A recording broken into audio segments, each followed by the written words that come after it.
안녕하세요. 이번 시간에는 이미지 데이터 학습을 위한 신경망 모델인 CNN 모델에 대해서 한번 같이 배워보도록 하겠습니다. 먼저 이미지 데이터가 어떤 것이 있는지, 그 다음에 이미지 데이터를 읽어드려서 학습을 하기 위해서 전처리하는 과정은 강의 45를 참조하시면 좋겠고요. 이번 시간에는 CNN 모델이 이미지 데이터를 분석을 할 때, 학습을 할 때 어떤 식의 개념이 반영이 되고 있는지에 대한 기초 과정이 되겠습니다. 그래서 이 과정이 끝나게 되면 CNN 모델이 여러 가지 임무가 있는데 각 임무에 대해서 어떻게 학습하는지에 대해서는 다른 강의를 참조하시면 좋을 것 같고요.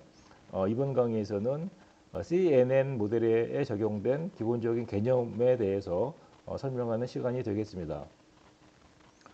네, 먼저 사람이 그 시각 기능을 이용해서 산물을 인지하는 것처럼 이 이미지 데이터를 이용해서 학습을 시키게 되면 CNN 모델 같은 신경망 모델이 여기 나와 있는 여러 가지 임무를 수행할 수 있게 됩니다.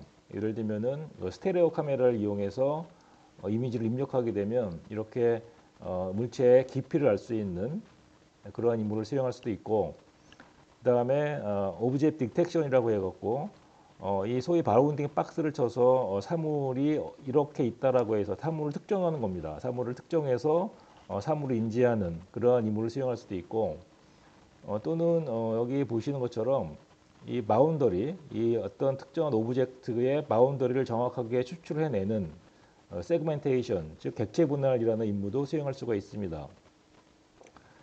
그리고 사람인 경우에는 사람의 스켈레톤이라고 해서 이렇게 이 주요한 포인트마다를 위치를 하죠. 어깨, 그 다음에 팔꿈치, 허리, 고관절, 무릎, 발꿈치 이렇게 이 주요한 포인트를 우리가 예측할 수 있으면 연속적으로 사람의 동작을 우리가 예측할 수 있는 휴먼 포즈를 에스티메이션 예측할 수 있는 그러한 목적으로도 사용할 수가 있고, 최근에는 생성형 모델인 제너러티브 AI라고 많이 불리우는 달리나 아니면 스테이블 디퓨전 또는 뭐 미드저니 같은 이 그림을 그려주는 모델이 있죠. 이런 것들은 사람이 힌트를 주게 되면 그 힌트에 걸맞는 이렇게 그림을 그려주는 때에 우리가 CNN 모델, 즉 인공신경, 그러니까 CNN이라고 하는 인공신경망 모델을 우리가 학습을 시켜서 이러한 임무를 완수할 수 있도록 활용할 수가 있게 됩니다. 그래서 디지털 데이터를 분석하고 그다음에 이러한 임무를 수행할 수 있도록 하는 요구는 예전부터 많이 있었죠. 그 CNN 모델이 생기기 전에도 있었는데, 사실 이러한 것들은 과거에는 오픈 CV라고 하는 이 오픈 소스 컴퓨터 비전의 어떤 커뮤니티인데요. 소위 말하는 알고리즘 기반으로 이러한 임무를 수행하도록 프로그램을 개발했었습니다. 그런데 최근에는 오픈 CV라고 하는 알고리즘 기반의 방식보다는 이 학습을 시켜서 이 이미지 데이터하고 적당한 라벨을 붙여서 학습을 시켜서 하고 있는 신경망 모델, 즉 CNN 모델이 대부분의 오픈 CV가 했던 영역을 대체하고 있죠. 물론 각각 이 분야마다 오픈 CV하고 그 CNN이라는 인공지능 모델이 서로 역할 분담을 해가면서 각자 역할을 하고 있지만, 대부분의 이미지 데이터 분석, 이미지 데이터를 처리하는 임무는 최근에는 CNN 모델이 거의 대부분 하고 있다라고 이해하시면 좋을 것 같습니다. 사실 그 CNN 모델 전에 1979년에 이미지를 분석할 수 있는 신경망 모델이 최초로 개발이 됐었습니다. 이것은 후쿠시마 교수가 만든 네오 코그니트론이라는 모델인데요. 그는 이것을 하이라키컬 멀티레이어드 뉴럴 네트워크라고 명칭을 달았고요. 사실은 이 후쿠시마 교수가 네오 코그니트론이라는 모델을 개발하면서 이 받은 앞서 벌어진 연구 결과에 큰 영향을 받았다라고 얘기를 하고 있습니다. 그것은 어떤 거냐면 그 생리학자인데요. 그 네이비 슈벨이라고 하는 캐나다의 생리학자하고 그다음에 스웨덴의 토르스텐 비젤이라고 하는 이 생리학자가 어떤 연구를 했냐면은 고양이 뇌 속에다가 침습 센서를 설치해 놓고 어떤 식으로 이 물체를 인지하는지에 대한 메커니즘을 규명을 한 것이죠. 그래서 이 사람들은 대뇌 피질이라고 하는 콜텍스 안에는 이 두 가지 세포가 존재한다라고 밝혔습니다. 하나는 이 간단한 처리를 하고 있는 심플 셀, S셀이라는 게 있고, 이 복잡한 처리를 하는 이 컴플렉스 셀, C셀이 존재하는데, 이 두 가지 셀들이 서로 이 연동작용을 해갖고 어떤 물체를 인지하는 시각 인지를 할 수 있는 것이 작동이 된다라는 걸 밝히고 나서 이 개념을 적용을 해서 이 후쿠시마는 네오코그니트론을 만든 것입니다. 그래서 보시는 것처럼 여기에 나와 있는 이 각각의 레이어마다 여기 나와 있는 이 사각형을 저희는 셀이라고 하고요. 보시는 것처럼 셀에서는 이러한 작용으로 각 픽셀마다의 특징을 추출하는 과정이 있고, 그 다음에 아까 설명드린 그 슈벨 박사하고 그 다음에 위젤 교수가 연구했던 고양이가 인지하는 시각 인지하는 그런 것을 반영했다는 것이 뭐냐면, U라는 것은 그냥 레이어를 의미하고 S라는 게 보이시죠? S라는 것이 바로 심플 셀, S 셀이 되고요. C라는 것이 바로 컴플렉스, 복잡한 C 셀이 됩니다. 그래서 S 셀인 경우에는 각각 로컬한 이미지 특성을 추출하는 게 되고, C 셀은 이렇게 추출된 S 셀의 결과물을 취합하는 그러한 이 레이어가 돼요. 그래서 이러한 것들을 가지고 이 후쿠시마는 그 네오 코그니트론이라는 모델을 만들었고, 여기서 가장 중요한 건 뭐냐면 학습이라는 것이 없어요. 여기서는 소위 말하는 최적화라는 옵티마이제이션이라는 개념은 반영되어 있지 않고, 이 셀프 오가니제이션이라고 하는 스스로 뭔가를 만들어내는 뭐 그러한 것이 적용된 모델입니다. 즉 일반적으로 저희가 지도학습하게 되면 예측한 것하고 그다음에 라벨을 비교해서 이것을 에러를 최소화할 수 있도록 미니마이즈 할 수 있도록 옵티마이제이션 해주는 과정을 통해서 학습 변수를 찾는데, 여기에서는 그러한 과정이 없다라는 것이죠. 그래서 여기서는 그것을 셀프 오가니제이션이라고 얘기하고 있어요. 이거를 굳이 번역한다면 자기 조직화라고 얘기하는데, 정확하게 사람의 시신경에서 이루어지고 있는 그러한 메커니즘과 유사합니다. 사람은 사실은 역전파를 통해 갖고 뭔가를 이 학습을 하는 게 아니고 이 신경 세포가 셀프 오가니제이션 하는 것이죠. 그래서 여기 나와 있는 네오 코그니트론이라는 것은 어찌 보면 사람의 이 시각 메커니즘을 더 정확하게 반영한 모델이라고 할 수가 있겠습니다. 자, 그래서 여기서는 이 옵티마이제이션, 즉 백프로파게이션이라는 것은 작용되지 않고요. 다만 셀프 오가니제이션이라는 기능을 통해 갖고 이라는 것이 입력이 되면 셀프 오가니제이션이라는 것을 통해 갖고 얘가 일하고 분류를 하는, 그렇게 이 소위 말하는 비지도학습에 가깝다라고 말씀드릴 수 있을 것 같습니다. 잠깐 설명을 드리면 여기 나와 있는 요게 일종의 학습 변수가 돼요. 이 A하고 B가 학습 변수가 돼서 여러 가지 반복을 통해 갖고 A하고 B가 셀프 오가니제이션을 하게 되는 것입니다.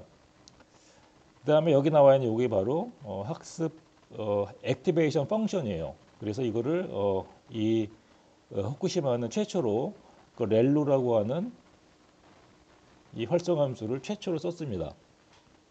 자, 여기까지만 설명드리도록 하겠습니다.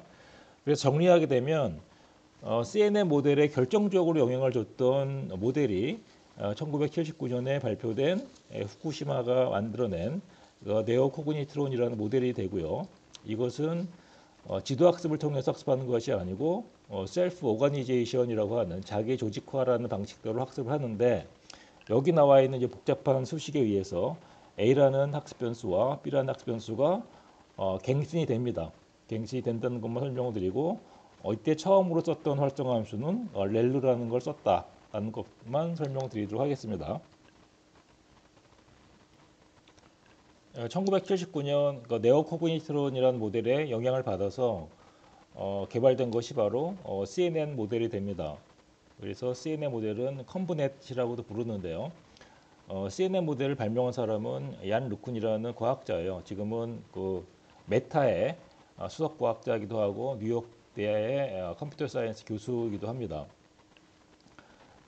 이 사람이 발표하면서 내가 만든 CNN 모델은 이 쿠니코 후쿠시마 모델에 영향을 받았다라고 직접 얘기하기도 했고요. 여기 나와 있는 것은 이 네오코그니션은 일본어에 대한 필기체를 인지하는 모델이었다고 하게 되면 이 컴브넷 그 CNN 모델은 알파벳하고 아라비아 숫자 0부터 9까지를 인지하는 모델이 됩니다. 그래서 여기 나와 있는 것은 이 네오코그니트론과 거의 유사한데 가장 큰 차이점은 여기서는 역전파라는 것이 존재한다는 것이죠. 그래서 지도학습으로 학습을 하는데 맨 마지막에 있는 이 벡터 형태의 그 파이널 노드에 있는 요 노드하고 그다음에 원하드 인코딩으로 된 것과 비교해서 이것에 대한 에러를 최소화할 수 있도록 역전파에 나가면서 각 필터에 있는 변수를 찾는 것이 가장 큰 차이점이 되고 그다음에 정확하게 이 컨볼루션이라고 하는 레이어가 들어간다는 것이 큰 차이점입니다. 그래서 앞서 설명한 거는 뭐냐면 이 여기 나와 있는 각각의 하나가 이 커널이 되겠죠. CNN에서는 커널 역할을 하고 셀이라는 것이 커널이라고 보시면 되고요. 자 그러면 CNN에서는 앞서 설명드린 요 이 타겟 이미지의 특정한 영역에 있는 특성을 추출하는 것이 바로 컨볼루션 커널이 되는데 컨볼루션 커널을 대입을 해갖고 타겟 이미지의 특성을 뽑아내서 여기 나와 있는 소위 말하는 그 피처 맵이라고 하는 특성 지도를 만듭니다. 특성 지도를 이 커널의 개수만큼 만들고 나서 이 커널의 개수를 일종의 사이즈를 줄이는 서브 샘플링이라고 얘기를 합니다. 풀링이라고도 하죠. 그래서 저희는 이 서브 샘플링을 나중에 설명드리겠지만 이 풀링이라고 얘기를 합니다. 풀링을 하고 나서 다시 풀링된 이 이미지를 다시 컨볼루션 필터링을 하고 그 다음에 다시 풀링을 하고 나서 맨 마지막에는 이 플래튼이라고 하는 절차를 통해서 평탄화하는 거죠. 플래튼이라는 걸 통해서 벡터를 바꿔줍니다. 왜냐하면 컴퓨터가 가장 인지할 수 있는, 판별할 수 있는 가장 좋은 형태의 자료 구조는 벡터이기 때문에 벡터를 만들고 나서 마지막에 최종 노드에다가 전달해 주게 되면 마지막에 최종 노드하고 그다음에 원하드 인코딩으로 0, 1, 0, 0, 0 원하드 인코딩으로 되어 있는 라벨하고 비교해서 여기에 있는 에러를 최소화할 수 있도록 역전파를 통하면서 각각에 있는 커널 필터에 있는 이 학습 변수를 업데이트하는 것이 바로 CNN 모델인데 이 CNN 모델은 현재는 이미지를 분석하는 일종의 표준화 스탠다드가 됐습니다. 그래서 이미지를 입력했을 때 분류한다거나 아니면 객체를 추출한다거나 아니면 이미지를 생성하는 모든 영역에 대해서의 기본적인 모델이 됐다라는 것이고요. 지금부터 CNN 모델에 들어가는 이 컨볼루션이라는 게 어떤 건지, 풀링이라는 것이 어떤 건지, 그다음에 플래튼이라고 하는 평탄화가 어떤 건지에 대해서 설명드리도록 하겠습니다. 지금은 그 CNN 모델이 이미지를 처리하는데 거의 표준화된 모델로 여겨지고 있고 사용되고 있는데 이것은 1998년에 최초 CNN 모델이 나오고 나서 사실은 결정적인 계기가 있었습니다. 그것은 어떤 거냐면 ILSVRC라고 해서요. 여기 나와 있는 ILSVRC라는 것은 어떤 거냐면은 이미지를 분석하는 경진 대회입니다. 여기 나와 있는 이미지넷이라고 하는 일종의 비영리 단체가 있는데 스탠포드하고 프린스턴 대학이 후원하고 있는 이 단체는 이 컴퓨터 비전의 발전을 위해서 디지털 이미지를 모아다가 라벨도 붙이고 그다음에 이런 것들을 무료로 제공하고 있는 그러한 일들을 하고 있는데 이미지넷에서 매년마다 이미지넷 라지 스케일 비전 레코그니션 컴피티션이라는 대회를 열어요. 그래갖고 어떤 모델이 가장 이미지를 잘 분석하는지에 대한 대회를 여는데 2011년까지는 사실은 오픈CV라고 하는 커뮤니티의 기술들이 거의 1등이었습니다. 특히 이제 시프트라고 하고 있는 그 스케일 인베리언트 피처 트랜스폼이라고 하는 알고리즘에다가 거기에 추가적인 아이디어를 더 가미해서 이미지를 분석하는 데에는 거의 탁월한 성능을 발휘했었는데 2012년에는 드디어 신경망 모델인 CNN 모델이 오픈CV를 압도하기 시작했습니다. 이때 나왔던 모델이 알렉스 내시라는 모델인데 이 모델을 만든 사람들이 바로 토론토 대학의 제프리 힌튼 교수하고 그 다음에 일리아 서스케버하고 그 다음에 여기 나와 있는 사람이 알렉스 크리제스키라는 사람입니다. 이 사람들이 냈던 연구 논문에 의하면 이 처음으로 GPU라는 이 프로세서를 썼고 그다음에 렐루라는 활성함수를 썼고 그다음에 이때부터 데이터 오그멘테이션이라고 해서 이 우리가 돌려보기 로테이션 하기도 하고 그다음에 좌우로 플리핑 하기도 하고 상하로 플리핑하고 명암을 바꿔주기도 하고 이런 식으로 해서 좀 부족한 데이터를 우리가 많이 늘려갖고 학습을 시키는 그러한 방법이 최초로 시도가 됐던 모델인데 이 알렉스 넷이라는 것이 드디어 이 오픈CV라고 하는 알고리즘 기반의 모델을 압도하기 시작했던 것이죠. 자, 이때 나왔던 것은 여기 나와 있는 숫자는 어떤 걸 의미하냐면 탑5 에러라고 해서요. 이 모델이 정답이라고 예측하는 것의 5가지 중에서의 총 에러를 예측하는 겁니다. 그래서 5개 안에 정답이 있으면 정답이다라고 예측하는 것이죠. 그래서 2012년만 하더라도 상당히 정확도가 좀 떨어졌어요. 물론 오픈CV보다는 정확했지만 그래서 16.4% 정도의 에러로 이 ILSVRC라는 대회에서 우승을 했습니다. 오픈CV라는 커뮤니티의 기술을 압도하고 그래서 이때부터 2012년부터 사실은 이미지 분석에 대해서는 CNN이라고 하는 신경망 모델이 거의 표준화가 된 것이죠. 그리고 나서 2015년에는 마이크로소프트의 베이징 연구소, 지금은 이제 베이징 연구소가 철수가 됐는데 2015년까지 있었던 마이크로소프트의 베이징 연구소에서 만들었던 레즈넷이라고 하는 신경망 모델이 무려 152개의 신경층을 만들어 갖고 만든 그 CNN 모델이 이 에러가 3.57을 기록했습니다. 3.57이라는 에러는 상당히 의미가 있는 에러가 되는데요. 이 사람의 경우에는 5% 정도의 실수를 한다고 합니다. 결국은 뭐냐면 이 컴퓨터가 이 분류 문제에 있어서는 사람의 능력을 압도하는 시점이 달성이 된 것이죠. 2015년을 기점으로 그 CNN 모델의 구조를 보여주고 있습니다.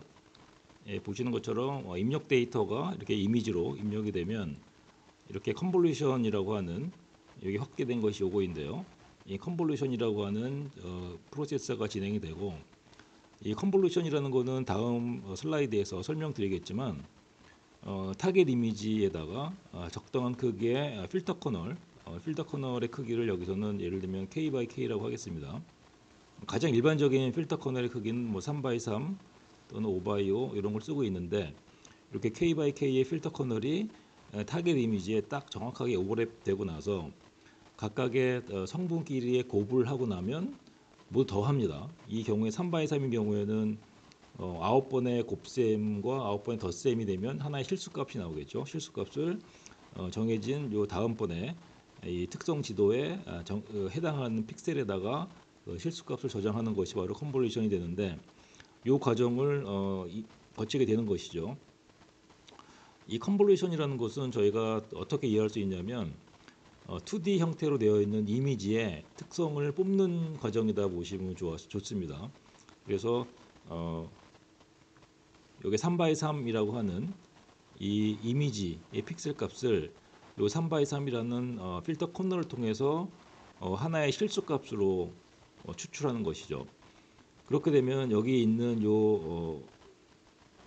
요것이 바로 다음번의 레이어에 있는 신경 층이라고 보시면 되고 각각의 픽셀들이 일종의 신경 노드라고 보시면 됩니다. 그렇기 때문에 이 컨볼루션이 일어나게 되면 바로 즉시 액티베이션이라고 하는 이 활성화 과정이 따라옵니다. 왜 그러냐면 신경망에서는 앞에서 전달되는 데이터를 취합하고 나게 되면 뒤로 전달할 때는 무조건 액티베이션 즉 활성화를 하고 나서 뒤로 전달하겠죠.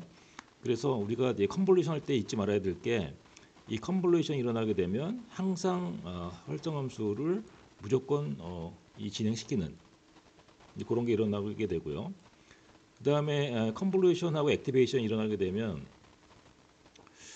다시 컨볼루션을 할 수도 있어요. 때에 따라서. 또는 풀링이라고 하는 작업 절차가 이루어지게 됐는데 이 컨볼루션과 풀링은 사실은 연거푸 일어날 가능성이 높습니다. 그렇게 하는 것이 일반적으로 데이터의 특성을 잘 추출이 된다라는 연구가 있어서 일반적으로 한 번의 컨볼루션, 한 번의 풀링 뭐 이렇게 되어 있는 경우가 많습니다.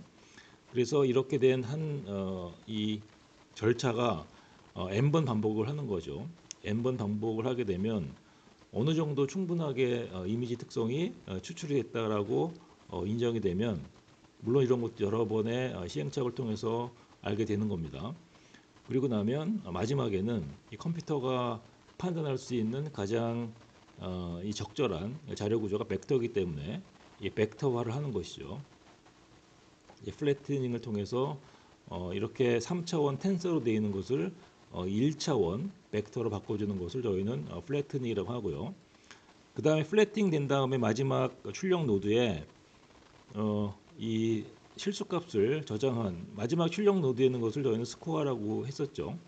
이 스코어를 저장하는 요 과정을 저희는 FC라고 해요.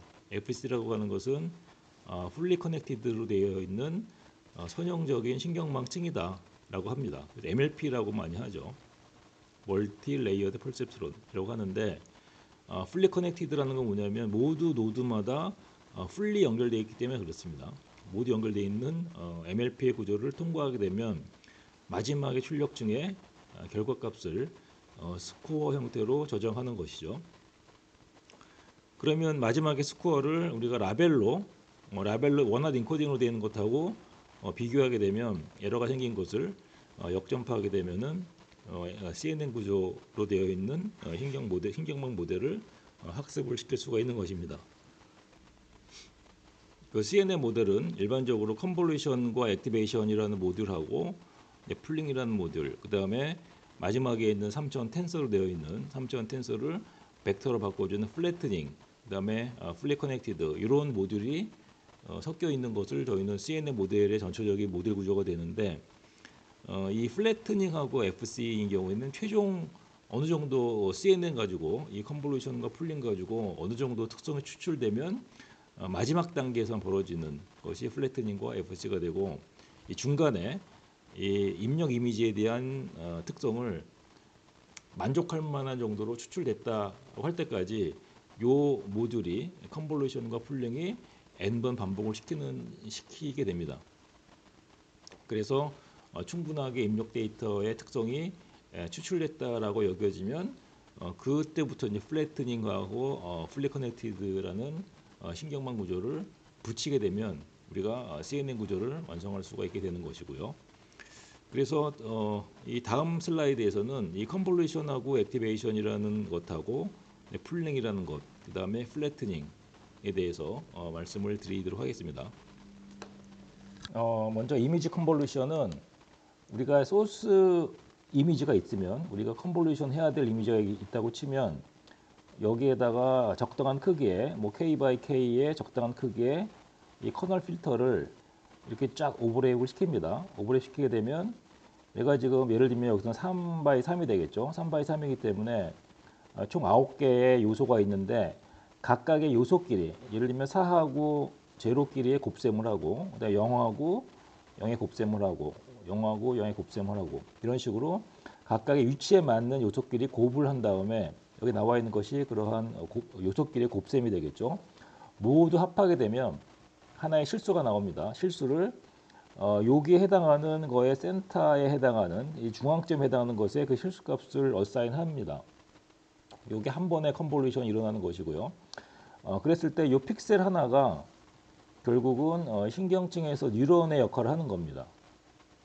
뉴런의 또는 노드라고 하죠. 노드. 그래서 이 노드는 이 뉴런은 앞에 이것도 마찬가지로 노드가 되겠죠. 이 노드에서 전달되는 거에다가 이 필터 커널이라는 것은 결국은 이 웨이트가 되는 거예요. 웨이트. 결국은 학습 변수가 되겠죠. 웨이트를 곱해 갖고 앞에 있는 노드에다가 웨이트를 곱해서 모두 더한 것을 더한다는 얘기는 뭐죠? 이 썸 한다는 것은 이 신경 노드가 앞에서 전달되는 것에 웨이트를 곱해서 취합하는 거죠. 서메이션은. 그렇기 때문에 요거는 뭐냐면 필터 커널이라고 하는 웨이트에다가 앞에 있는 노드 값을 곱한 다음에 하나로 취합하는 과정이라 보시면 되게 돼요. 그래서 이렇게 한번 그리고 나면 얘는 또 한번 슬라이딩 하면서 옆에 있는 거에 또 이렇게 이동을 하는 거죠. 옆에 있는 거에 이동을 해갖고 옆에 있는 거에 똑같은 웨이트가 동일한 웨이트가 옆에 있는 소스 이미지의 픽셀에다가 정확히 오버랩한 다음에 계산을 하게 되면 여기에 기록이 되겠죠. 그리고 나서 또 슬라이딩을 또 해요. 이렇게 이동한 다음에 똑같은 커널이 곱해지는 겁니다. 곱해져서 여기에 이 서메이션 값을 저장합니다. 그래서 마지막까지 슬라이딩 하게 되면 여기까지 채워지겠죠. 그렇게 되면 또 한 칸 내려와요. 한 칸 내려와서 이렇게 오버랩 한 다음에 각 요소끼리 곱해갖고 하나의 실수를 만들면 여기에 저장하겠죠. 이런 식으로 오른쪽으로 이동하고 딱 걸리면 다시 와서 한 칸 내려와서 이동하고 그 다음에 또 한 칸 내려와서 이동하고 쭉 오른쪽 이동하고 끝나게 되면 또 한 칸 내려와서 이동하고 오른쪽 이동하고 이런 식으로 맨 처음에는 오른쪽으로 이동했다가 마지막까지 걸리면은 한 칸 내려오고 아래로 내려오고 또 이동하고 이런 걸 반복하게 되면 이 전체 소스 이미지의 3x3 커널이 모두 이 다 완벽하게 컨볼루션이 이루어지는 게 됩니다. 자, 그렇게 해서 만들어지는 것을 우리는 이것을 특성 지도라고 합니다. 특성 지도. 피처 맵이라고 하죠.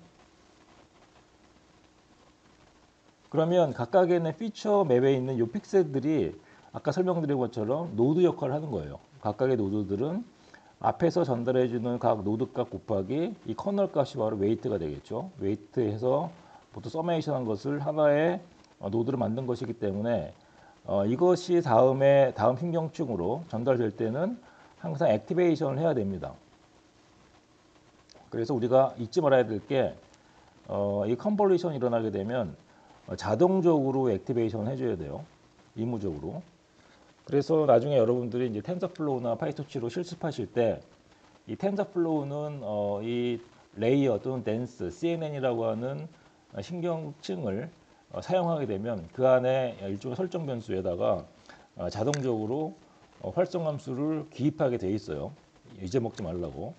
근데 파이토치에는 그게 없기 때문에 약간 좀 실수할 때가 있습니다. 파이토치는 리니어라고 하는 MLP를 쓰거나 아니면 CNN을 쓰게 되면 컨브넷이라고 하는 컨브2D나 뭐 컨브3D를 쓰게 되면 실수할 때가 있어요.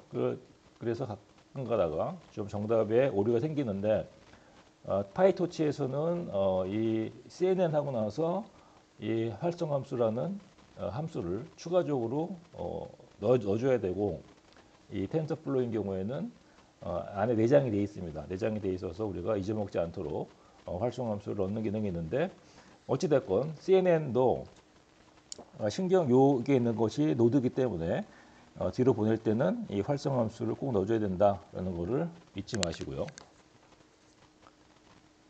일반적인 컨볼루션 과정을 설명을 드리면 저희가 CNN 모델이 만약에 이 컬러 이미지로 입력받게 되면 컬러 이미지는 이제 RGB의 3개의 채널을 가지고 있죠. 그렇게 되면 이렇게 3개의 채널, 즉 뎁스가 3개인 이미지가 입력이 되면 이 커널 필터인 경우도 이 뎁스가 3이 돼야 됩니다. 그래서 3x3 여기서는 3x3이라는 위드스 하이트가 있고 그다음에 뎁스가 3인 필터를 쓰게 되면 이게 정확하게 여기에 딱 이렇게 오버랩이 돼요. 깊이만큼 3에 딱 해당이 되고 그 다음에 아래로 3, 옆으로 3만큼의 커널 필터가 되면 이 타겟하고 그 다음에 커널 필터끼리 총 3, 3, 5, 9, 3, 27 27개의 요소끼리 딱 해당하는 부분이 있겠죠. 그래서 27개의 각 요소가 해당하는 것끼리 곱한 다음에 27번의 곱셈과 27번의 더셈을 하게 되면 하나의 실수를 만들어지게 되겠죠. 하나의 실수가 만들어지는 것을 우리가 오른쪽으로 스트라이드라고 해서 이동하는 것을 저희는 스트라이드라고 합니다. 오른쪽으로 이동하고 그다음에 딱 걸리게 되면 다시 돌아와서 한 칸 내려와서 또 컨볼루션하고 이동하고 딱 걸리게 되면 다시 돌아와서 한 칸 내려와서 이동하고 이렇게 맨 처음에는 오른쪽으로 스트라이드하고 그 다음에 딱 걸리게 되면 한 칸 아래쪽으로 이동해서 또 스트라이드하고 이걸 반복하게 되면 이 3x3 코너 필터가 모든 것들을 다 이렇게 커버해서 컨볼루션을 다 완성을 하게 됩니다. 이렇게 해서 만들어지는 것을 저희는 피처 맵이라고 했었고요. 이 피처 맵은 다음 설명을 드리겠지만 이 커널 필터를 얼만큼의 크기를 쓰느냐에 따라 갖고 이 이미지가 줄어요. 왜 그러냐면은 이렇게 딱 시작을 했다가 마지막에 오른쪽에 걸리면 스탑을 하니까 이미지가 커지게 되면 그만큼 좀 사이즈가 줄겠죠. 그래서 이 특성 지도는 이 커널 필터의 크기에 비례해서 연관해서 이미지가 좀 줄어든다라는 것이고요. 그 다음에 우리가 여러 가지 각도로 여러 가지 관점으로 이미지의 특성을 추출해야 되기 때문에 여러 개의 커널 필터를 바꿔가면서 씁니다. 그리고 각각의 하나의 커널 필터마다 하나의 특성 지도가 생기기 때문에 만약에 10개의 필터를 쓰게 되면 특성 지도의 개수는 총 10개가 되는 것입니다. 그래서 우리가 CNN 모델을 보게 되면 육면체 같은 모양이 많이 보이죠. 육면체. 예를 들면은 여기서 보시는 것처럼 이렇게 육면체 같은 게 보인단 말이에요. 육면체가 보이는 건 뭐냐면 하나하나가 하나의 필터 커널로 만들어진 특성 지도를 n개만큼의 필터를 쓰게 되면 이게 쌓게 되면 하나의 필터 맵을 여러 장 쌓게 되면 이렇게 육면체 모양이 된다는 것입니다. 그래서 필터를 여러 번 하게 되면 필터 커널의 개수만큼 이 뎁스가 생기는 것이죠. 자, 그러면 우리가 필터 수만큼 특성 지도가 생기게 되면 이렇게 만약에 뎁스가 10이 되면 필터 수를 10개 썼다를 알 수가 있고요. 그 다음에 이미지 크기는 62x 62가 된 이유는 뭐냐면 타겟은 64x 64였는데 이렇게 컨볼루션 하게 되면 62x 62가 되는 이유는 뭐냐면 이 필터 커널의 크기가 있기 때문에 줄어든다라는 것입니다. 요거는 또 나중에 설명드릴게요. 이렇게 해서 만약에 컨볼루션이 이루어지게 되면 그 다음에 항상 따라와야 될 것이 뭐냐면 액티베이션, 활성화를 한다라는 것이고요. 또 하나는 옛날에는 이게 만약에 스트라이드를 일치가 안 하고 두 개씩 이렇게 점프하면서 스트라이드 할 때가 있었어요.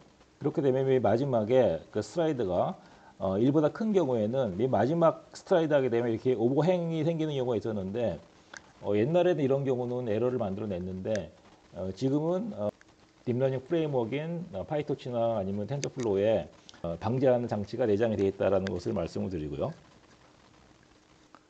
자, 그러면 만약에 이렇게 만들어진 것에다가 이게 이제 다음번에 나오는 컨볼루션에 대한 일종의 소스 이미지가 되겠죠. 이 이미지를 우리가 컨볼루션 하기 위해서는 뎁스가 얼만큼 돼야 될까요? 뎁스가 예를 들면은 이 뭐 3x 3을 쓰게 되면 이 뎁스가 10인 이 커널 필터를 써야 될 것입니다. 그래야지만이 요 3x 3이나 5x5는 우리가 정하면 되는 것이고, 하지만 우리가 컨볼루션 해야 될 이 타겟 이미지의 뎁스가 만약 10이면 이 커널 필터의 뎁스도 10이 돼야 된다라는 것이죠.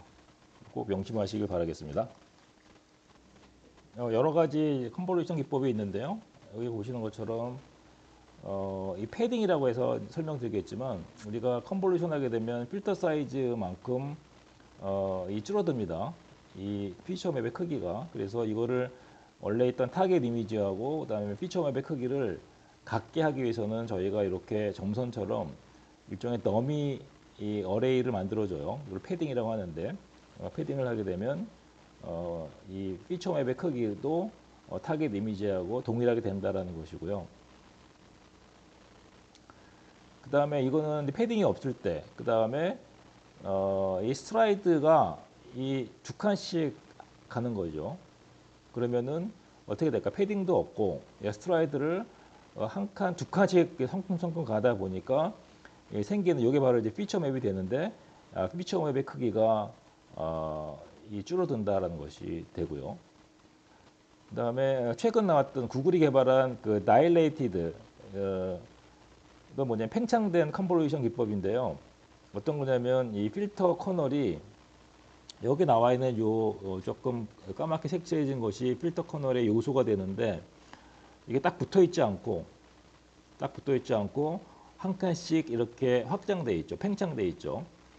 이런 필터 쓰게 되면 약간 좀 이렇게 마이크로한 특성 추출보다는 넓게 넓게 특성을 추출하는 효과가 있어서 약간 좀 그 하이 레졸루션, 좀 고밀도의 이미지를 분석할 때는 이렇게 하게 되면 특성이 더 잘 추출된다라는 연구 결과도 있습니다.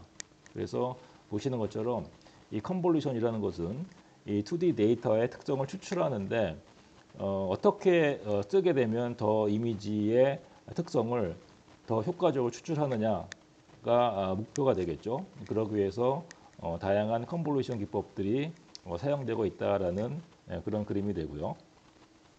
이 컨볼루션 하게 되면 저희가 피처 맵을 얻게 되죠. 특성 지도를 얻게 되는데 특성 지도의 각 픽셀은 여기 나와 있는 각 픽셀은 어떻게 되어 있냐면 앞에서 전달하는 각 노드의 각 타겟 이미지에서의 노드 곱하기 필터 커널의 웨이트를 썸한 것이 바로 요 하나의 노드 값이 되겠죠. 그러면 우리가 이거를 다음 신경층으로 전달할 때는 이 활성화 함수를 잊지 말아야 돼요. 무조건 활성화 함수를 적용한 다음에 다음 특성 지도를 만드는데 왼쪽은 이제 활성화 함수 전에 특성 지도가 되고 오른쪽은 활성화 함수가 적용된 특성 지도가 됩니다. 여기서는 이제 렐로라고 해서 이렇게 생기는 이 활성화 함수를 적용했고요. 그러면 사람이 보기에는 사실은 왼쪽에 있는 그림이 이 활성화가 적용된 이전에 왼쪽에 있는 그림이 그 도시, 그러니까 뭐 빌딩이라고 하는 것을 우리가 더 쉽게 인지할 수가 있는데 이 오른쪽으로 활성화를 하게 되면 조금 더 왼쪽보다는 우리가 이해하기는 좀 어렵습니다. 왼쪽보다는. 그렇지만 컴퓨터 관점에서는 이 활성화가 통과된 이 특성 지도가 더 뭔가 판단하기에는 더 유리한 그러한 데이터가 된다고 볼 수가 있어요. 패딩이라는 것은 이제 컨볼루션 과정에서 선택적으로 우리가 설정할 수 있는 조건이 되는데요. 예를 들면 저희가 타겟 이미지가 이렇게 있으면은 저희가 3x3이라고 하는 필터 커널을 써갖고 컨볼루션 한다고 했을 때 만약에 이 패딩이 없을 때 여기 있는 이 더미 어레이를 더 덧붙여주는 그런 절차가 없을 때는 어떤 게 생기냐면 만약에 이렇게 3x3이 필터링 하게 되면 커널 하게 되면 이거에 대한 이 컨볼루션 결과가 여기에 해당이 되겠죠. 그다음에 쭉 스트라이드 하고 나서 여기에 이제 필터를 하게 되면 이거에 해당하는 대표값이 여기에 해당이 됩니다. 따라서 오른쪽으로 스트라이드 하고 그다음에 아래쪽으로 스트라이드 했을 때 최종 결과 컨볼루션 된 결과 값은 이렇게 해당이 되는 것이죠. 이 영역에 대해서 원래 있던 사이즈만큼 왼쪽으로 하나가 줄고 그다음에 오른쪽으로 하나가 줄고 위에도 하나가 줄고 아래도 하나가 줄는 것이에요. 그래서 마이너스 2개만큼 이미지가 줄게 되는 것이죠. 이거를 방지하기 위해서는 위에다가 옆에다가도 하나 더 넣어주고 패딩을 넣어주고 더미 값을 넣어주고 오른쪽도 넣어주고 위에도 넣어주고 아래쪽도 넣어주게 되면 어떻게 되냐면 여기부터 시작할 테니까 그럼 이거에 대한 대표값이 이게 되겠죠. 그 다음에 쭉 스트라이드 하고 나서 이 끝에 있는 대표값도 이게 될 테고 아래에도 마찬가지입니다. 이거에 대한 컨볼루션 값은 여기에 해당이 될 테고 여기에서 컨볼루션 하게 되면 이 값이 되겠죠.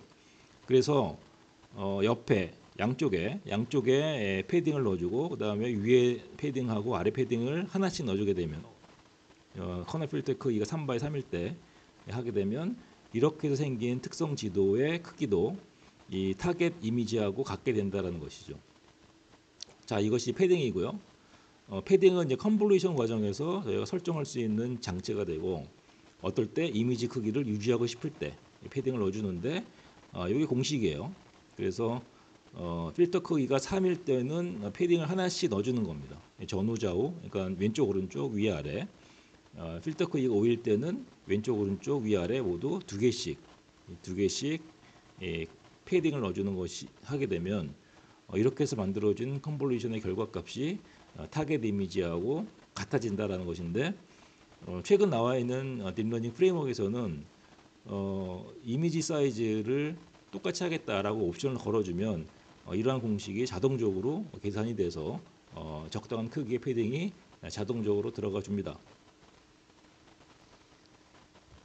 이 컨볼루션하고 액티베이션이 끝나면 후속으로 나오는 절차가 바로 풀링이라는 기법입니다. 이 풀링을 하는 이유는 이웃하고 있는 픽셀 간의 데이터의 대비율을 높이는 효과가 있어요. 이 대비율이라는 것은 컨트라스트라고 합니다.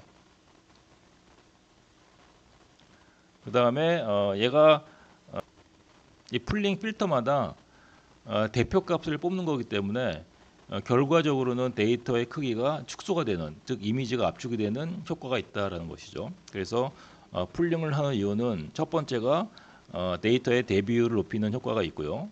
대비율을 높이는 것은 뭐냐면 더욱 컴퓨터가 이미지의 특성을 명확히 하는 과정이라 보시면 되고, 그 다음에 데이터를 축소하는, 데이터를 줄이는 게 되겠죠. 데이터를 줄임에도 불구하고 결론적으로는 데이터의 특성이 더 명확해지는 그러한 과정이 풀링 과정이다라는 것인데, 이 풀링 과정은 어떻게 일어나냐면 대부분 2x2라는 이 크기의 풀링을 많이 합니다. 2x2를 하게 된다는 얘기는 이 2x2에 있는 픽셀의 값의 대표값을 뽑는 거예요.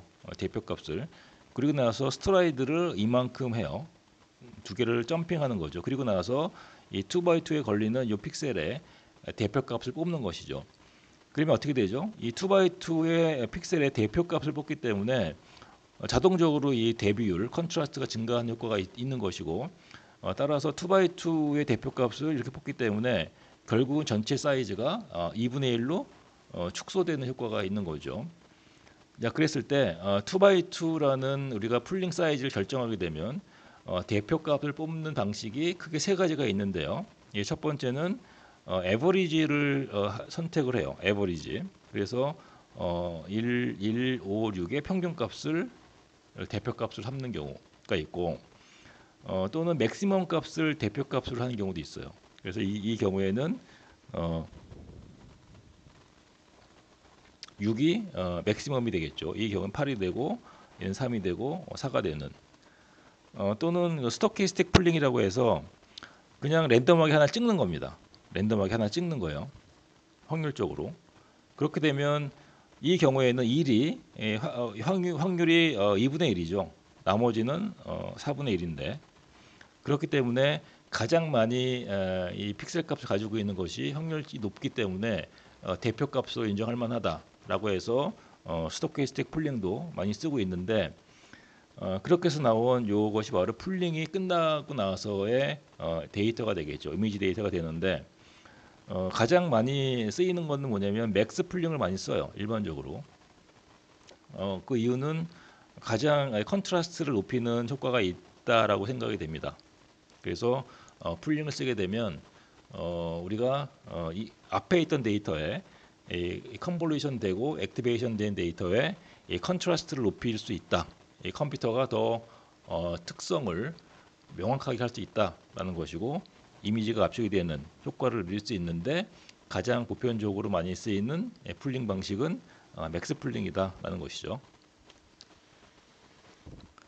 이 컨볼루션, 액티베이션, 그다음에 풀링이 n번 반복이 되면, 그리고 나서 충분하게 특성이 추출이 됐다라고 판단이 되면, 이 마지막에는 이렇게 보시는 것처럼 이쪽 텐서 형태로 이 3차원 어레이죠. 3차원 어레이로 되어 있는 이 마지막에 풀링이 끝나게 된 마지막에는 데이터를 저희가 벡터화로 해주는 과정이 필요한 것이죠. 이것을 저희는 플래트닝이라고 합니다. 벡터화로 바꿔주는. 그래서 3차원에 있는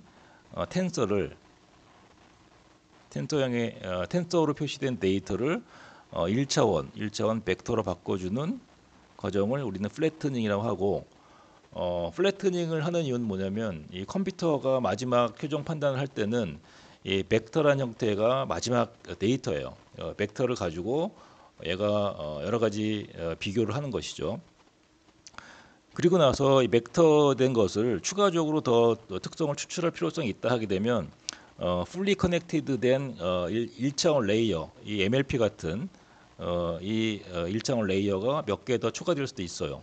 그랬을 때 레이어를 몇 개 넣느냐라는 것은 일종의 설정 변수가 되겠죠. 뭐 한 개만 넣을 거야, 두 개만 넣을 거야 하는 것은 사용자가 여러분의 시행착오를 통해서 가장 효과적으로 이 최종 스코어를 잘 만들 수 있는 레이어의 층수를 결정하는 게 됩니다. 그러면 마지막에 있는 이 출력층에는 뭐가 저장이 되냐면 스코어가 저장이 되겠죠. 요 스코어를 가지고 이제 마지막 분류를 하거나 아니면은 이 오브젝트 디텍션을 하게 되면 이 바운딩 박스에 이 좌표값을 찾는, 그런데 요 스코어를 가지고 이 계산을 합니다. 그러면 이 딥러닝 프레임워크인 그 텐서플로우에서는 케라스 밑에 레이어스 밑에 이 플래튼이라고 하는 메소드를 지원하고요. 이 파이토치인 경우에는 토치 밑에 플래튼이라고 하는 메소드가 있어요. 그래서 여기에 들어가는 입력 파라메터는 이 3차원 텐서를 입력하게 되면 얘가 자동적으로 벡터를 만들어주는, 이거가 만들어주는 것은 벡터가 되겠죠. 벡터를 출력하고 파이토치인 경우에는 입력되는 3차원 텐서하고 그 다음에 얘는 사실은 조금 더 다양한 기능을 제공하는데 몇 차원으로 만들어 줄 거냐, 얘는 사실은 1차원으로 만들어 줄 수도 있고 1차원이 뭐 여러 개 있는 뭐 2D로 만들어 줄 수도 있고, 그래서 이 파이토치나 텐서플로우는 이 벡터를 만들어 주는 플래튼이라는 메소드를 지원한다라는 것입니다.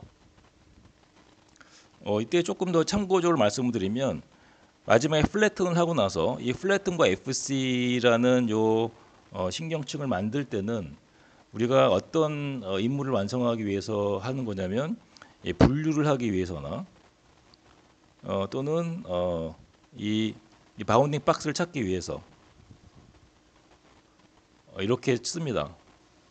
그래서 앞에서 이 컨볼루션과 풀링이라고 하는 이미지의 특성을 추출하는 과정은 모든 이미지를 다루는 모델은 다 적용이 되는데 이 마지막 층에 있는 이 플래트닝과 FC라고 하는 요 모듈은 이 벡터를 원하는 거잖아요. 출력값으로 벡터를 원하는 거기 때문에 벡터가 필요한 임무에 요거를 쓰는 겁니다. 그것이 바로 전형적으로 분류를 하기 위해서, 즉 예를 들면 마지막 스코어를 원하드 인코딩과 비교해서 분류를 할 때 이런 게 필요한 것이고요. 그다음에 그 바운딩 박스는 뭐냐면 이렇게 이 박스로 오브젝트를 특정하는 것인데, 이럴 때는 여기 모서리에 있는 이 좌표값을 찾거나 아니면은 그 센터 포인트하고 위드스하고 하이트를 정해주는 요 실수값을 가지고 비교할 때 쓰이기 때문에 마지막에 스코어 값으로 뭔가 이 에러를 만드는 목적값을 만들 때는 플래튼과 FC라는 게 필요한데, 그렇지 않은 경우에는 이게 좀 달라져요. 이걸 명심하시고 이걸 좀 나중에 설명을 드리도록 하겠습니다. 만약에 이 CNN 모델이 분류나 아니면은 이 바운딩 박스로 이 오브젝트를 디텍션하는 게 아닌 인 경우에는 마지막 출력층의 모습이 어떻게 되어 있냐라는 것이죠. 그럴 때는 예를 들면 세그멘테이션이라고 하는 객체 분할인 경우에는 이 마지막 출력층이 이렇게 이미지로 되어야 돼요. 2D 이미지로. 그래갖고 이 원하는 곳에 이 객체를 이렇게 픽셀로, 바운딩 박스가 아닌 이렇게 픽셀로 세그멘트 해주는 출력물이 필요한 것이죠. 이럴 때는 이 마지막에 있는 출력층에 있는 이 구조가 플래튼과 그다음에 풀리 커넥티드 형태가 아니라는 것입니다. 그래서 이 경우에는 세그멘테이션을 위한 CNN 모델은 이 마지막 출력층이 2D 이미지를 만들 수 있도록 돼 있어요. 그래서 자세한 거는 저희가 다음 강좌에 세그멘테이션을 위한 CNN 모델, 그다음에 분류를 위한 CNN 모델, 그다음에 오브젝트 디텍션을 위한 CNN 모델을 설명드릴 때 조금 더 자세하게 설명을 드리도록 하겠습니다. 그래서 여기서는 명심하실 게 이 컨볼루션과 액티베이션, 풀링이 여러 번 반복이 되는 것은 입력 이미지의 특성을 추출하는 과정이고, 근데 마지막에 있는 레이어는 이 모델의 임무에 따라서 바뀐다는 겁니다. 그래서 분류를 할 때, 그 다음에 이 바운딩 박스를 찾을 때는 이 플래튼을 하고 그다음에 풀리 커넥티드 레이어를 쓰는데, 만약에 세그멘테이션일 때는 이렇게 2D 이미지를 만들 수 있는 출력층을 만들어야 된다라는 것이죠. 자, 그럼 저희가 이 컨볼루션과 풀링이라는 것은 이미지의 특성을 추출해 갖고 이미지 사이즈를 줄이는 효과가 있었어요. 이거를 저희는 다운 샘플링이라고 하는데, 이 컨볼루션은 다운 샘플링이라고도 합니다. 역으로 저희가 만약에 출력되는 이미지가 이 제너러티브 AI, 달리나 아니면 스테이블 디퓨전, 뭐 미드 저니 같은 이미지를 생성하는 것은 어떻게 되냐면, 힌트라고 하는 벡터를 기반으로 이미지를 만들기 때문에 역으로 이미지를 키워주는 프로세스가 필요하겠죠. 이것을 저희는 업샘플링이라고 해요. 이 트랜스포즈 컨볼루션이라고 합니다. 그래서 다운 샘플링은 이 커널 필터를 통해서 이미지를 축소한다고 치면, 그러니까 특성을 모으는 거죠. 업샘플링은 그 반면에 업샘플링은 커널 필터를 통해 갖고 이미지를 키워 나가는 겁니다. 그랬을 때 다운 샘플링과 그다음에 업샘플링 모두 이 커널에 대해서는 모두 학습 변수가 되겠죠. 그래서 학습을 통해 갖고 이 커널에 있는 변수들이 업데이트 됩니다. 그래서 이것을 저희는 트랜스포즈 컨볼루션이라고 하고요. 물론 파이토치나 텐서플로우에도 이 트랜스포즈 컨볼루션이라는 메소드가 제공이 되고 있습니다. 자, 마지막으로 결국은 이제 우리가 태스크에 따른 목적 함수를 정의해야지만이 학습이 되는데, 가장 많이 쓰이는 이 분류 문제에서는 이 이미지를 입력받으면 이 컨볼루션이라고 하는 이 컨볼루션이라고 하는 과정을 통해, 컨볼루션과 풀링 과정을 통해 갖고 이미지의 특성을 뽑고, 마지막에 있는 요 과정이 바로 플래튼이라는 과정이 있었죠. 플래튼을 써서 벡터화를 해주고, 그다음에 적절한 개수의 레이어를 만든 FC 레이어를 가지고 이미지를 추가적으로 추출하는 과정이 있습니다. 그래서 만들어 놓은 이 마지막에 있는 이 스코어, 이 벡터 형태로 된 스코어를 가지고 저희가 예측을 하는 것이죠. 그렇게 되면 저희가 이제 원하드 인코딩이 됐건 아니면은 원하드 인코딩인 경우에는 이제 분류일 때 하나의 객체만 1이고 나머지 0으로 되어 있는 것과 그다음에 이 스코어와의 비교를 통해 갖고 학습을 시키고, 바운딩 박스인 경우에는 여기 나오는 요 바운딩 박스가 있으면 두 가지 바운딩 박스를 특정하는 것은 두 가지 방식이 있는데요. 여기에 있는 x1, y1, 그다음에 여기 모서리에 있는 x2, y2 이렇게 실수값을 지정할 수도 있고요. 두 개의 대각선의 꼭지점을 지정할 수도 있고, 또는 여기에 있는 요 센터 포인트 SC, YC 센터 포인트죠. 그 다음에 이 위드스, 하이트 네 개의 실수로 저장할 수도 있어요. 이 바운딩 박스를 특정하는 방식이. 그렇게 되면 마지막에 있는 벡터로 표시된 이 마지막에 있는 이 스코어를 가지고, 스코어가 4개겠죠. 스코어 1, 스코어 2, 스코어 3, 스코어 4. 이 4개의 스코어하고 그다음에 라벨로 되어 있는 이 바운딩 박스의 값하고 비교하는 해서 이 바운딩 박스를 찾는 것에는 결국은 마지막에 있는 끝에 있는 출력증에 있는 모듈이 이 플래튼과 FC 형태가 되어야 된다라는 것이고, 그다음에 분류를 위한 목적 함수는 뭐 이 원하드 인코딩으로 비교할 수 있는, 예를 들면은 이 크로스 엔트로피 같은 걸 쓰고요. 그다음에 이 바운딩 박스에서는 뭘 쓰게 되냐면은 MSE를 많이 쓰겠죠. 민 스퀘어드 에러. 내가 예측한 요 실수, 내가 예측한 각 모서리 값하고 실제 라벨의 점들하고의 차이를 비교하는 데 쓰고요. 자, 그러면은 그거에 대한 목적 함수는 사실은 내가 예측하는 것이 이렇게 있으면은 이게 정답이고, 그다음에 내가 예측한 것이 이렇게 있단 말이죠. 내가 예측하는 것에 넓이가 있으면은 이 바운딩 박스, 즉 오브젝트 디텍션을 이 박스 같은 걸로 박스로 특정하는 그런 목적 함수인 경우에는 이 원래 정답하고 그다음에 내가 예측한 것으로 만들어지는 영역의 합분의 그다음에 이 정답하고 내가 예측한 것의 교집합을 1로 만들 수 있도록 하는 것입니다. 자, 그렇게 되면 어떻게 될까요? 정답은 이 정답은 XC, YC 센터 포인트가 되겠죠. 그다음에 위드스, 하이트를 만들어주는 요 영역이 있을 것이고요.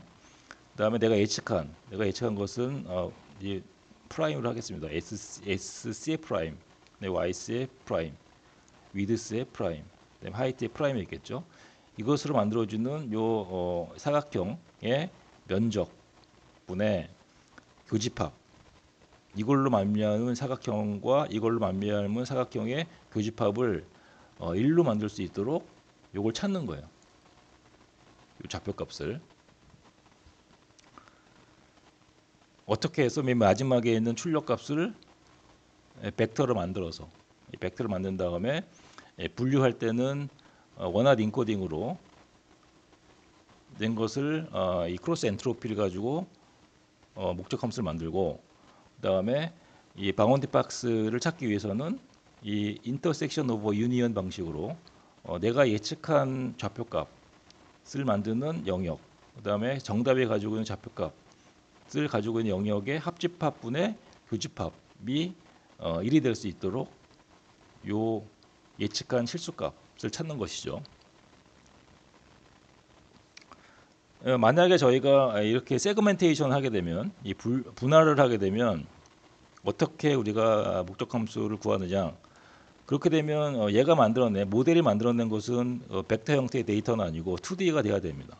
이 2D로 이렇게 이 데이터를 출력을 해요. 그럼 내가 예측하는 것에 픽셀이 있겠죠. 내가 이 사람이라고 예측한 이 픽셀 수하고, 그다음에 실제 사람의 픽셀, 정답의 픽셀 값이 있겠죠. 그래서 실제 정답의 픽셀하고 내가 예측한 픽셀의 개수를 모두 합한 것 분의 교집합의 픽셀이 1이 될 수 있도록 학습을 하게 되면 이 세그멘테이션을 할 수가 있는, 세그멘테이션의 목적 함수를 구할 수가 있는 것입니다. 자, 그래서 여기서 나오는 결론은 뭐냐면 입력된 이미지의 특성을 추출하는 것은 컨볼루션과 풀링이라고 하는 이 프로세스를 통해서 만들고 나서 마지막에 이 플래튼과 FC 가지고 이 목적 함수를 만들 때는 어떨 때 쓰냐면 분류를 할 때, 또는 이 바운디 박스로 오브젝트를 특정할 때는 이 벡터를 만들어요. 만약에 세그멘테이션 하게 되면 이 마지막엔 출력증에 뭐가 있냐면 이미지를 만들 수 있는 2D를 만들 수 있는 것이 추가로 붙고, 그러니까 FC나 플래튼 대신에 이것 대신에 이미지를 만들 수 있는 것이 추가로 붙고, 픽셀의 개수 가지고 이 목적 함수를 만든다는 것이죠.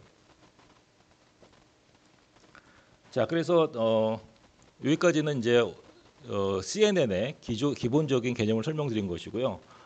아마 이 분류를 위한 CNN 모델, 그 다음에 오브젝트 디텍션, 이 바운디 박스로 오브젝트를 찾는 CNN 모델, 그 다음에 세그멘테이션을 위한 CNN 모델은 따로따로 강의를 만들 예정입니다. 그래서 그 강의를 참조하시면 되고, 오늘은 CNN의 기초에 대해서 설명을 드렸습니다.